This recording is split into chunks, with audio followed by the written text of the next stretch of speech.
گزشتہ 2 روز سے Bagram air base کی خبریں زیر گردش ہیں۔ امریکہ چاہتا ہے کہ وہ واپس بگرام ایئر بیس پر قبضہ کر لے، لیکن آخر ایسا کیا ہوا کہ امریکہ واپس افغانستان میں بگرام ایئر بیس پر قبضہ کرنا چاہتا ہے؟ اس بارے میں عامر رضا سے بات کرتے ہیں۔ عامر بھائی، بگرام ایئر بیس خالی ہو گئی، امریکہ وہاں سے چلا گیا، لیکن گزشتہ 2 روز کے دوران آخر ایسا کیا ہوا کہ امریکہ واپس بگرام ایئر بیس پر قبضہ کرنا چاہتا ہے؟ امریکہ لینا چاہتا ہے، اور امریکہ سعودی عرب پاک سعودی عرب معاہدے کے بعد ہی کیوں لینا چاہتا ہے؟ یہ ہے اصل میں وہ سوال جو آپ پوچھنا چاہ رہے ہیں ایک نئے پیرائے کے ساتھ۔ بالکل لیکن اصل مسئلہ آپ کو بتاؤں، اب پچھتائے کیا ہو جب چڑیاں چگ گئی کھیت۔ بالکل دیکھیں، امریکہ اس پورے خطے کے اندر، امریکہ ہم سے 12-13 ہزار کلومیٹر دور بیٹھا ہے۔ اس خطے میں اس کی بدماشی کیسے چلتی تھی کہ اسرائیل میں اس کا جو اثر رسوخ تھا، اور اس کے بعد گلف کے ممالک میں اس کے فوجی اڈے موجود تھے۔ یعنی قطر کے اندر اس کا اس خطے کا سب سے بڑا فوجی اڈا موجود تھا۔ پھر اگر کہا جائے تو بحرین میں اس کا 5واں بحری بیڑا موجود ہے، یہ بھی اس کا فوجی اڈا ہے جس میں 2000 کے قریب لوگ ہیں۔ یہ بحری بیڑے کو آپ تو کشتی مت سمجھا کریں، یعنی یہ ایک پورا ایک شہر شہر ہوتا ہے اس میں، یہ تو پورا شہر ہوتا ہے جس میں جنگی جہاز ہیں، جس میں تارپیڈوز ہیں، جس میں ایسے ایسے میزائلز اور کروز میزائل جیسی ٹیکنالوجیز موجود ہیں، جس میں ریڈارز موجود ہیں، پورا ایک ٹی وی اسٹیشن موجود ہوتا ہے، بالکل ریڈیو اسٹیشن موجود ہوتا ہے۔ تو یہ ایک پورا شہر آباد ہوتا ہے اور پورا ایک فوجی اڈا ہے جو کہ سمندر میں تیر رہا ہوتا ہے۔ ہوا کیا؟ قطر پہ حملہ ہوتا ہے، اور اب امریکن تھنک ٹینک نے یہ رپورٹ کر دیا ہے کہ خطے میں امریکہ جو ہے اس کی چھٹی ہونے والی ہے، بالکل پورے کے پورے گلف کے اندر سے، اور وہاں پر پاکستان جو ہے وہ اپنی فوجی اڈے بنائے گا، اور یہ میں خبر آپ کو دے چکا ہوں۔ اب امریکہ کو خیال اچانک سے یہ پیدا ہوا کہ اگر یہ نہیں تو ہم کہاں بیٹھ سکتے تھے؟ بالکل اور جہاں بیٹھ سکتے تھے وہ 2 جگہ ہیں جی اس خطے میں۔ اگر اس نے اپنی ڈومینیشن قائم رکھنی ہے، رشیا کو دبا کے رکھنا ہے، چین پر کوئی تھریٹ رکھنا ہے، تو 2 جگہ ہیں، ایک افغانستان ایک پاکستان۔ پاکستان اس کے ہاتھ سے نکل گیا، کیونکہ پاکستان کو اگر امریکہ کی ضرورت ہوتی تھی تو 2 وجوہات تھیں۔ ایک تھی ڈیفنس پاکستان کا، کیونکہ ہمیشہ امریکن اسلحہ ہم استعمال کرتے تھے۔ 71 میں جب ہم نے دھوکہ کھایا تھا، جب امریکی بحری بیڑا کہا جاتا تھا کہ چل پڑا ہے اور چلا نہیں تھا، بالکل اس وقت یہ زمانے تو نہیں تھے کہ جس طرح کے سیٹلائٹ اور جس طرح کے سیٹلائٹ فونز جو ہیں آج استعمال ہوتے ہیں، بلکہ بہت ہی آج سے اگر آپ 53-54 سال پیچھے چلے جائیں تو آپ کو سمجھ آئے گی کہ اس وقت پاکستان کے ساتھ ہوا کیا تھا۔ کہا یہ جا رہا تھا کہ امریکی بحری بیڑا چل پڑا، وہ پہنچے گا۔ اب پاکستان تو کوئی فوجی اڈا دینے کو تیار نہیں ہے، گلف سے یہ نکل جائیں گے تو پھر یہ یہاں کہاں پر اپنا اڈا بنائیں گے؟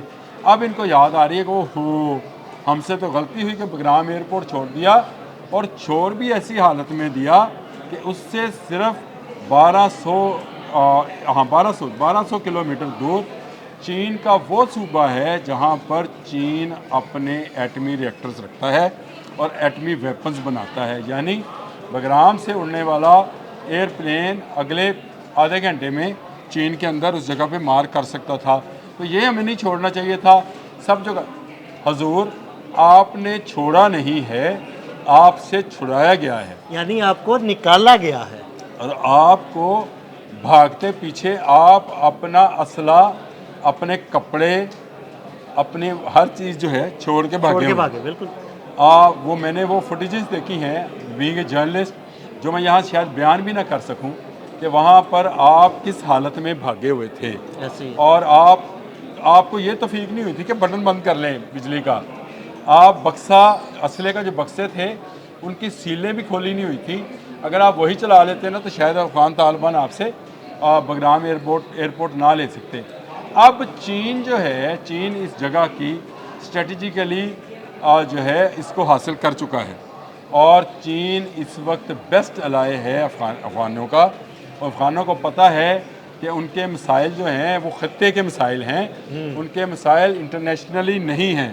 انہوں نے سروائیو کرنا ہے، انہوں نے اپنا ملک چلانا ہے۔ اب پاکستان سے بھی طالبان کو واپس طالبان کو کیا افغانیوں کو واپس بھیجا جا رہا ہے، جن کی یہ بات کاری ایک بڑا مسئلہ ہے، اور اس میں جو ہیلپ آؤٹ کرنے والے ہیں وہ چائنیز ہیں۔ یاد رکھیے گا یہ بات اور چائنا اب بگرام ایئرپورٹ پر دوبارہ امریکنز کا تسلط جو ہے کبھی قائم نہیں ہونے دے گا۔ یہ ایک بڑی جیو پولیٹیکل غلطی ہوگی امریکہ سے اگر امریکہ دوبارہ سے افغانستان میں انویڈ کرنے کی کوشش کرتا ہے۔ پہلے بھی جو اس کی انویڈ تھی وہ رشیا کے بعد تھی، یاد رکھیے گا، رشیا کے بعد افغانوں کو ایک ایسا ملک چاہیے تھا جو ان کے مالی اور دفاعی معاملات کو دیکھ سکے، اس لیے انہوں نے امریکنز کو آنے کی اجازت دی، اور امریکنز نے آہستہ آہستہ وہ کہندے اگ لے آنا اس تے گھر والی بن بیٹھے۔ یہ وہ لوگ تھے، پنجابی دی کہاوت ہے جس سمجھ میں لیا تھا، یہ وہ لوگ تھے جن کو لایا اس لیے گیا تھا کہ یہ افغانوں کی بات کاری اور وہاں پہ عوام کی حکومت بنائیں گے۔ یہ اپنی حکومت بنانے کے چکر میں پڑ گئے اور پھر ایسی کٹ پتلی کو انہوں نے وہاں پہ بنایا کہ تنگ آ کر طالبان کو، اور تنگ آمد بجنگ آمد وہی بات ہے، طالبان کو نکالنا پڑا، نکال دیا۔ آپ جوتیاں چھوڑ کے بھاگے ہوئے لوگ ہیں، اور اب آپ کو خواب آ رہا ہے، اب آپ کو خیال آ رہا ہے کہ پاکستان اور سعودی عرب کا اتحاد ہو گیا، دفاعی معاہدہ ہو گیا۔ اگر قطر، بحرین، عمان، کویت، عراق، ایران یہ بھی پاکستان کے ساتھ آ جاتے ہیں تو ایک رات میں گلف کے وہ ممالک جن کو ہم یہ سمجھتے ہیں کہ یہ اپنا دفاع نہیں کر سکتے ہیں، ایٹمی قوت کے حامل ہو جائیں گے۔ تو اس کے بعد اسرائیل کو بچانے کے لیے کوئی ایک ایئر بیس تو ہمارے پاس ہو، چین کو تھریٹن کرنے کے لیے کوئی ایک جگہ تو موجود ہو، اور وہ جگہ ہاتھ سے نکلتے ہوئے دیکھ کر اب ان کو بگرام ایئرپورٹ یاد آ رہا ہے۔ اب ان کو ابھی اس معاہدے کے بعد نانی یاد آنی ہے، انشاءاللہ نانی یاد آئے گی ان لوگوں کو، کیونکہ اسرائیل نو مور، میں آپ کو ابھی بتا رہا ہوں۔ اور یہ جو بات ہے یہ اسلامی ممالک سمجھ گئے ہیں، اسی لیے تو اس وقت پاکستان کی اگر دیکھا جائے اسٹریٹجیکلی حکومت جو ہے پورے خطے پر قائم ہو چکی ہے۔ میں صرف اس لیے یہ حکومت کا لفظ بول رہا ہوں کہ اس وقت بنگلہ دیش، نیپال، بھوٹان، افغانستان، گلف سارا، چین، یہ سارے کے سارے ممالک جو ہیں پاکستان کی طرف دیکھ رہے ہیں کہ اگر کوئی بھارتی انویشن سے بچائے، کسی حماقت سے بچائے گا تو پاکستان، اگر اسرائیل کو حماقت دکھائے گا تو پاکستان، اور اگر افغانستان میں دوبارہ امریکہ کی آنے کی کوشش کرے گا تو پاکستان جو ہے اس کے سامنے مزاحمت کرے گا۔ یہ ایک بڑا چینج ہے جو پچھلے 1-1.5 سال میں آیا ہے، اور جنگ مئی کے بعد تو بہت تیزی سے آیا ہے۔ یاد رکھیں یہ جو معاہدہ سعودی عرب والا ہے یہ ایک دن میں نہیں ہوا، لیکن یہ ایک دن میں اناؤنس ہوا ہے۔ یہ بات سمجھنے کی ہے کہ امریکنز کو اس معاہدے کی کانوں کان خبر نہیں ہوئی۔ اگر خبر ہوئی ہوتی تو آپ کو اندازہ ہے کہ ان کے ڈپلومیٹ کیسے کام کرتے۔ یہ معاہدے کی خبر ان کو ہوتی تو وہ مارک روبیو جو قطر کے امیر کے پاس منتیں کرنے گئے تھے وہ سعودی عرب میں ہوتے۔ بالکل آپ صحیح کہہ رہے ہیں۔ یہ باتوں کو ذرا سمجھیں کہ پاکستان کے جو دفاعی تھنک ٹینکس ہیں وہ کس نوعیت کا کام کرتے ہیں۔ وہ اس نوعیت کا کام کرتے ہیں کہ کسی کو کانوں کان خبر نہیں ہوتی۔ معاہدہ ہوا، دستخط ہوئے، اور اس کے بعد قصر یمامہ سے جب اعلامیہ جاری کیا گیا تب دنیا نے کہا اوہ یہ کیا ہوگا۔ تو یہ ایک معاملہ ہے جو بگرام ایئرپورٹ کو لے کر بہت سارے لوگ سوال کر رہے ہیں کہ اچانک ان کو کیا خیال آیا، ان کو کیوں خواب آ گیا کہ بگرام ایئرپورٹ نہیں چھوڑنا چاہیے تھا۔ تو یہ اب پچھتا رہے ہیں۔ تو میں نے آپ سے کہا کہ چڑیاں چگ گئی کھیت بھائی، وہ جو کھیت جہاں پر سے آپ بہت زیادہ فصلیں کاٹ چکے ہیں، بہت زیادہ دینار، ریال، درہم دینار ریال، چلو جو بھی چیز پہلے کما چکے ہیں، وہ دکان آپ کی بند ہونے جا رہی ہے، اور آپ کی جو تجاوزات ہیں جو کہ اس کو اگر آپ کہیں تو نجائز اولاد ہے، اس کا بھی بوریا بستر بہت جلد گول ہونے والا ہے۔